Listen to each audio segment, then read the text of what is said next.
Langit mendadak senyap ketika badai api perlahan menghilang. Semua mata tertuju pada 3 sosok yang muncul. 2 di antaranya adalah lelaki tua berjubah hitam dan putih, Tianzun hitam putih. Keduanya tampak marah dan penuh kewibawaan. Di antara mereka berdiri hantu tua Zexing. Namun kondisinya sangat mengenaskan. Tubuhnya berlumuran darah, lengan kirinya hilang dan organ dalamnya tampak hancur. Ia berdiri terpincang-pincang memuntahkan darah segar. Para penonton termasuk Feng Zunze dan Mugu Tua terpana. Mereka sulit percaya seorang dozun puncak seperti Zexing bisa berada dalam kondisi seperti itu. Tatapan mereka pun tertuju pada Xiaoyan, yang meski berada dalam pelukan Ziyan, terlihat tak kalah parahnya.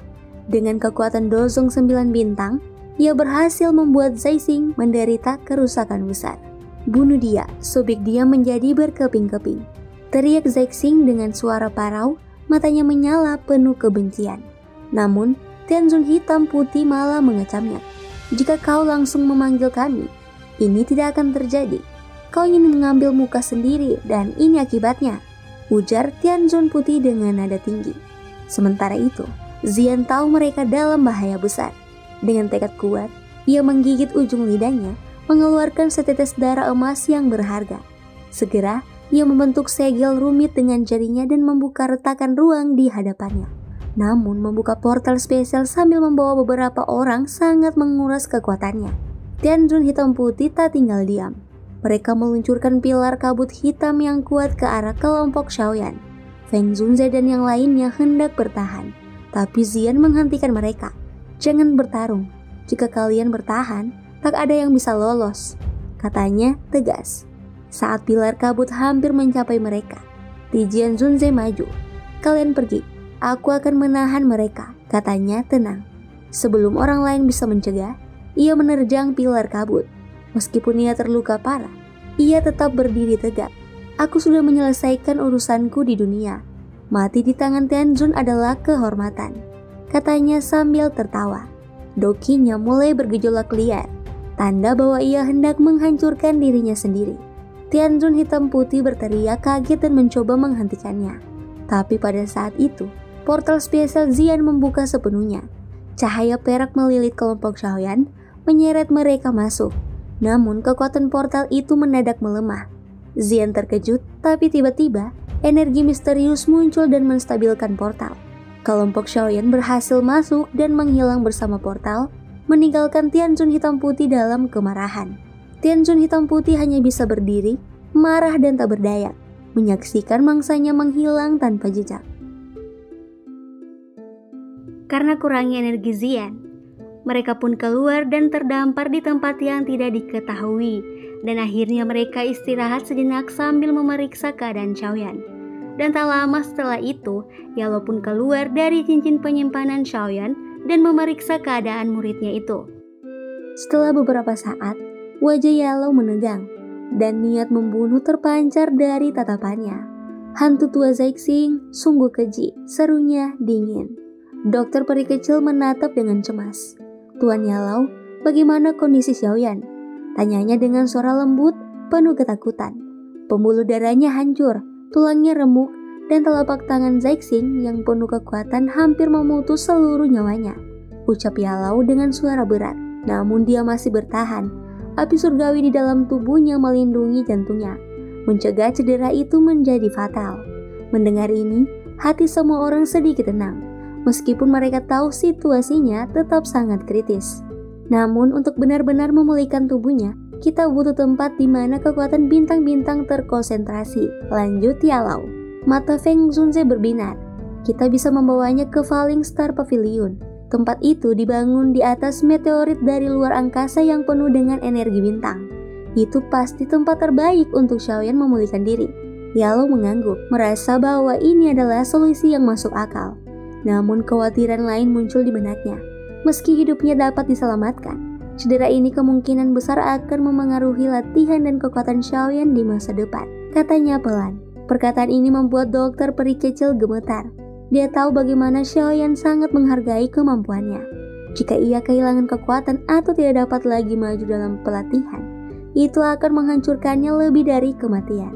Namun, Yellow tersenyum kecil dan berkata, "Tidak perlu khawatir, luka ini justru menjadi kesempatan baginya untuk melampaui batas tubuhnya. Dengan pil naga misterius Yin Yang dan 3000 api terbakar di tubuhnya, ia dapat pulih, bahkan mungkin lebih kuat dari sebelumnya." Perkataan ini membawa harapan baru bagi semua orang. Setelah mengatur diri, mereka dengan cepat meninggalkan tempat itu dan menuju Falling Star Pavilion. Pavilion Bintang Jatuh, salah satu dari 4 pavilion besar di dataran tengah, memiliki jumlah murid paling sedikit, tetapi kualitas mereka luar biasa. Pavilion ini juga paling misterius, dengan markas yang tersembunyi di dalam pegunungan bintang langit, hanya dapat diakses melalui metode khusus. Yellow dan kelompoknya akhirnya tiba di pegunungan setelah perjalanan panjang. Feng Zunze membuka pintu masuk rahasia menggunakan batu giok tua. Mereka memasuki dunia tersembunyi tempat markas Pavilion Bintang Jatuh berada. Di dalam, mereka disambut oleh Mu Qingluan, murid Feng Zunze. Mu Qingluan terkejut mengetahui bahwa Yellow adalah kepala pavilion yang sebenarnya. Lebih mengejutkan lagi, ia melihat Xiaoyan dalam keadaan kritis setelah bertarung melawan seorang bintang 5 dozun.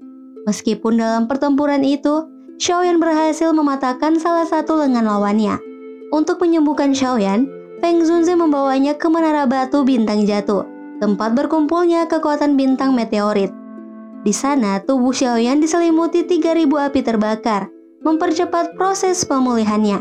Yellow dan Feng Zunze pun meninggalkannya untuk beristirahat, berharap ia segera pulih dan kembali lebih kuat.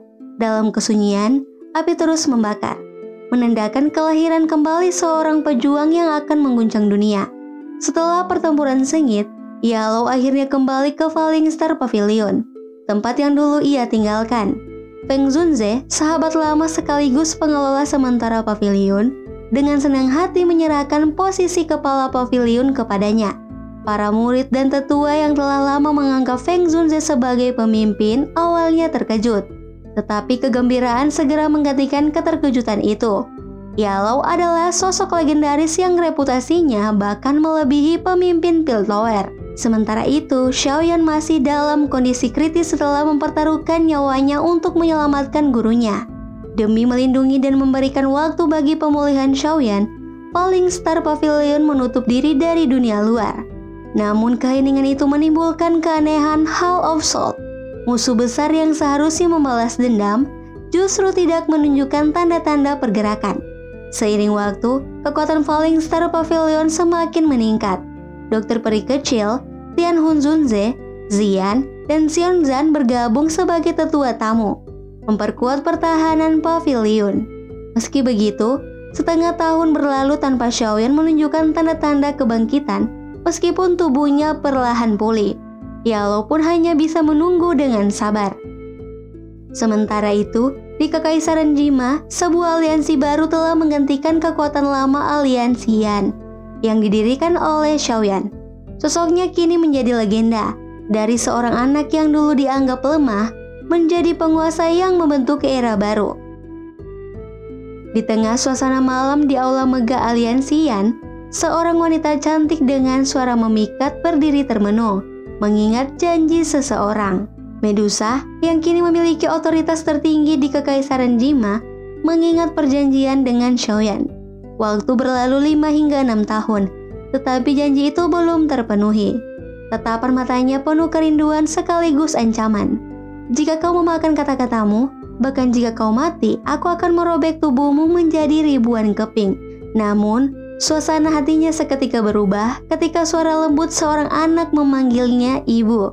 Anak kecil yang melayang setengah inci di atas tanah muncul dengan mata jernih dan penuh kecerdasan. Sementara seekor ular kecil berwarna 7 melingkar di lengannya. Kejutan dan misteri baru pun mulai terungkap.